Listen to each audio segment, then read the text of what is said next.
દર્શક મિત્રો, મહામંથન મંતવ્ય ન્યૂઝમાં આપનું સ્વાગત છે। મહેસાણામાં કાયદો અને વ્યવસ્થાની સ્થિતિ કથળી છે, કેમ કે મહેસાણા જિલ્લાના કડી પોલીસ સ્ટેશન હદ વિસ્તારમાં આવતા સુરજ ગામમાં બુટલેગર દ્વારા એક યુવક પર તલવાર અને ધારિયા વડે જીવલેણ હુમલો કરીને તેમને ગંભીર ઇજાઓ પહોંચાડવામાં આવી છે। આ સમગ્ર ઘટનાને લઈને થોડાક દિવસ પહેલાનો બનાવ છે, જેમાં ઇજાગ્રસ્ત રાજુજી ઠાકોર દ્વારા આ જે આરોપી છે અજય ઠાકોર તેને મંદિર પરિસરમાં દારૂની ગાડી ન મૂકવા માટે કહ્યું હતું ને આને લઈને વિવાદ વકર્યો હતો। જોતજોતામાં અજય ઠાકોર છે ત્યારબાદ રાજુજી ઠાકોર ઉપર દાજ વરસાવી દે છે ને ત્યારબાદ તે પ્લાનિંગ કરે છે કે જે રીતે રાજુજી ઠાકોરે તેમનો વિરોધ કર્યો તો હવે તેની શાન ઠેકાણે લાવવી પડશે ને તે માટે તે પોતાના સાગરીતો સાથે મળીને પ્લાન ઘડે છે।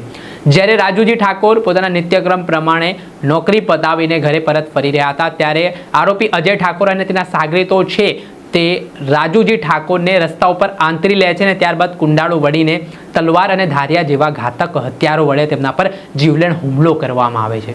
આ ઘટનામાં રાજુજી ઠાકોરને ગંભીર ઇજાઓ પહોંચતા તેમને સારવાર હેઠળ ખસેડવામાં આવ્યા છે। આ મામલે હવે કડી પોલીસે આરોપીઓ સામે જુદી જુદી કલમો હેઠળ ગુનો દાખલ કરીને કાયદેસરની કાર્યવાહી હાથ ધરી છે।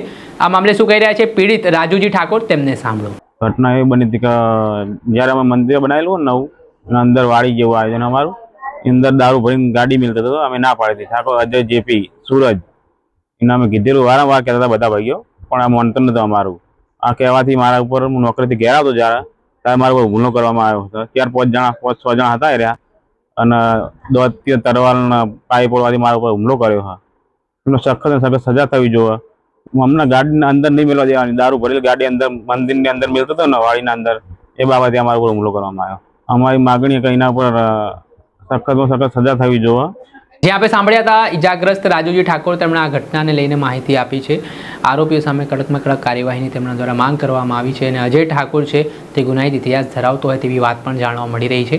હવે કડી પોલીસ જોવાનું રહ્યું કેટલા સમયમાં આરોપીઓની ધરપકડ કરે છે અને કઈ રીતની કાર્યવાહી કરે છે। દર્શક મિત્રો, આવા જ અવનવા વિડીયો સાથે આપણે માહિતગાર કરતા રહીશું, એટલે મહામંથન મંતવ્ય ન્યૂઝને લાઇક કરી લો, સબસ્ક્રાઇબ કરી લો અને વધુમાં વધુ શેર કરો।